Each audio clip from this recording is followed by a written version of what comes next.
little Jade Prescott was born without the ability to hear. But that all changed 2 days ago. She is the recipient of the first cochlear implant surgery to ever take place not only in Barbados, but the entire Eastern Caribbean. Jade's parents say they are extremely happy that their daughter can now hear everything happening around her. We got a lot of advice from between him and the CBC as well, Mrs. Wickham.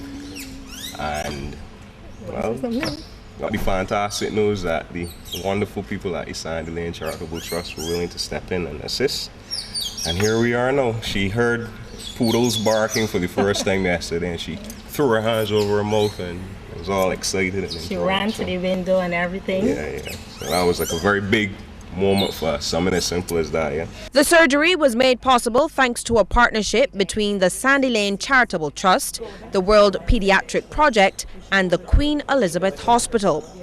Medical Director of the Virginia Commonwealth University Cochlear Implant Program, Dr. Danielle Coelho, was flown into the island by the Charitable Trust and was one of the doctors who conducted her surgery. He says after meeting the participants in the project, he knew it was right for him. We learned a lot when we came down 6 months, and the one thing that we came away with is, despite the fact there may not have this machine or this machine or that machine, the point is that all the key elements are here and have always been here inside the hearts and the souls of the participants who came together, and that's very encouraging. And as soon as we saw that, we said, this is the place. This can happen, and we can do it right here. And we can do it right by many children. One of the trustees of the Centenarian Charitable Trust, Philippa Chalice, says the trust also purchased 60 individual hearing aids worth a total of $30,000. And this is in order to create the Centenarian Charitable Trust Children's Hearing Aid Bank. The aim of this bank is to quickly eliminate the backlog of children that have been waiting for free government-issued hearing aids. We know, at the moment, of about 20 children that are already on the waiting list, and in some cases that wait has been for over 2 years. The patients for the new bank will be referred by all the participating partners.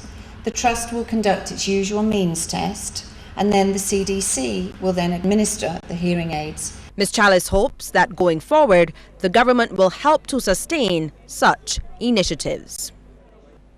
And there are over 100 centenarians alive in Barbados today. In fact, that figure has been put at 114.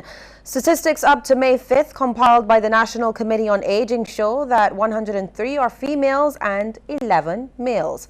Included in the 114 are 13 females and 1 male who are semi-super centenarians between the ages of 105 and 109.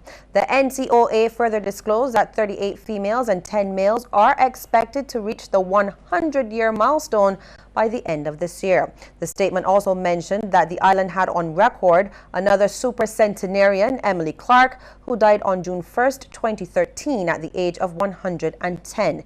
James Cisnet, Barbados' oldest man and the world's second oldest man, died on May 23rd, 2013 at the age of 113.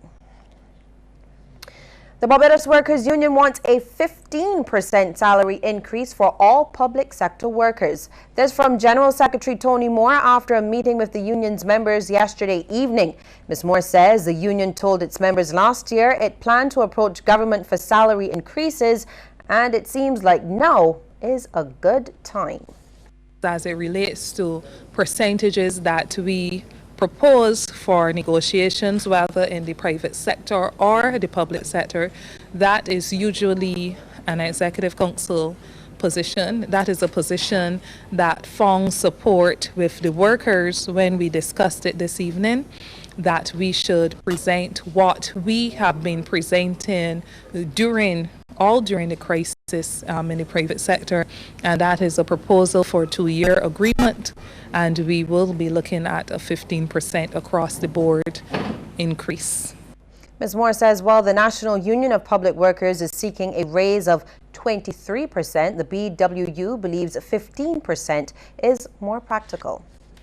The NUPW, I'm aware, they have submitted 23. That is where they would want to begin. Our negotiated position represents what the Barbados Union has recognized as being practical within the context for the last 8 years that we were in crisis, and we thought that we should not vary that now only because it is public sector negotiations and only because that there has been an obvious trigger. And the union intends to submit its proposal by the end of this week. Well, hundreds of workers at the Barbados Water Authority have started to receive millions of dollars in back pay and increments. This development comes after the workers staged a 9-day strike last month, which was backed by workers at the air and seaports. President of the BWU division of the BWA, Carl Boyce, has confirmed the payment, saying he's pleased with the development. The monies are expected to be paid over a 6-month period and amount to $17.6 million in total. Well, the St. Michael man who sustained burns as he attempted to set his home ablaze 2 weeks ago at the Pine Plantation Road has died from his injuries. Police were called to the scene on May 10th for Celia Merritt, who was acting strangely. He lived at the home with family members. Merritt, who was burnt about the body, reportedly charged at the officers. Police responded, and as a result, Merritt sustained a non-life-threatening gunshot injury to one of his shoulders. An autopsy is to be conducted shortly. Well, the body found in the middle of a cane field at Bayfield yesterday has been identified. It is 42-year-old Michael Mapp of Blades Hill in St. Philip.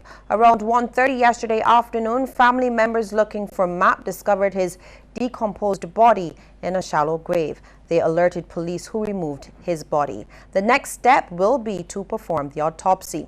In the same cane field, police also discovered and seized almost 900 cannabis plants and about 960 seedlings. Mapp's family reported him missing to police on May 23rd after not seeing him since May the 18th. His grandmother, Clarice Mapp, was among those gathered at the scene yesterday.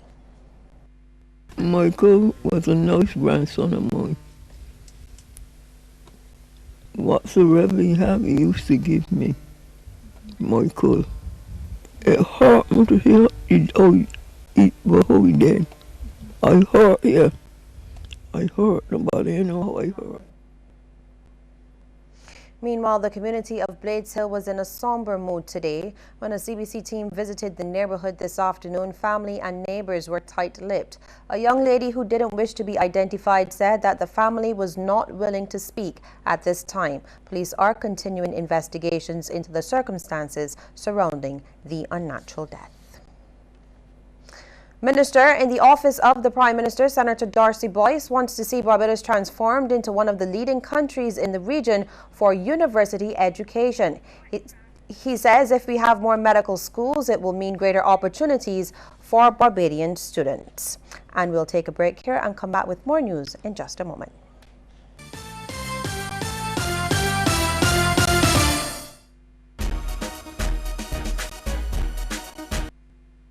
Don't let your data experience slow you down.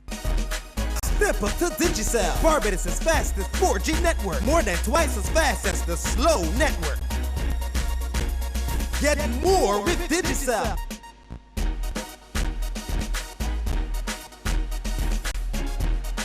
Digicel, the fastest 4G network in Barbados. Dial *153 to sign up to Digicel today.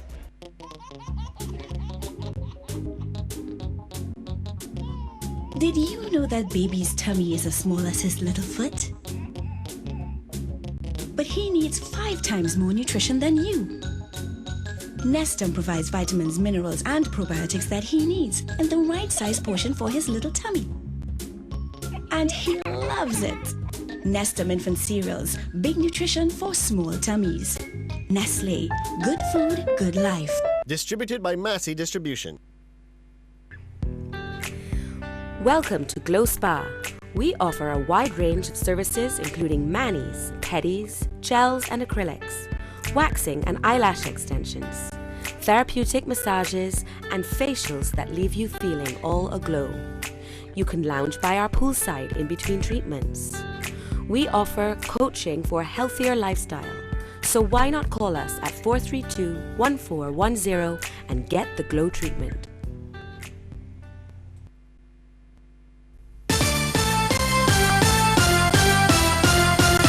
And as I mentioned earlier, in news from the Senate, Minister in the Office of the Prime Minister, Senator Darcy Boyce, wants to see Barbados transformed into one of the leading countries in the region for university education. He says if we have more medical schools, it will mean greater opportunities for Barbadian students. Having more universities in Barbados also creates more choice for our young people when they come to university age.